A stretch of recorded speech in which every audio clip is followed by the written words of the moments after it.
এসে দেখো তাড়াতাড়ি করে মেয়ের জন্য হরলিক্স করছি, মানে অলরেডি সন্ধ্যা পড়ে গেছে, এখনো মুখ টুক ধুয়ে আসলাম, রুটি ফুটি করে তারপর রাত্রেবেলা গা ধুতে হবে। তো দেখো মেয়ের জন্য হরলিক্স করে নিয়েছি।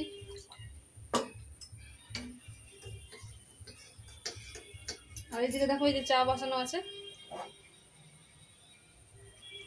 প্রচন্ড কাজের চাপ হয়ে যাচ্ছে, মানে একসঙ্গে মানে পরিবার তারপর তোমার ইউটিউব দুটোই মানে চাপের হয়ে যাচ্ছে একসঙ্গে চালানো।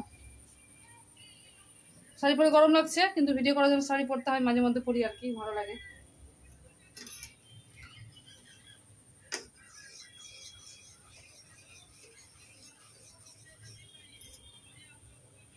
যে চুড়িগুলো এখনো পরা হয়নি,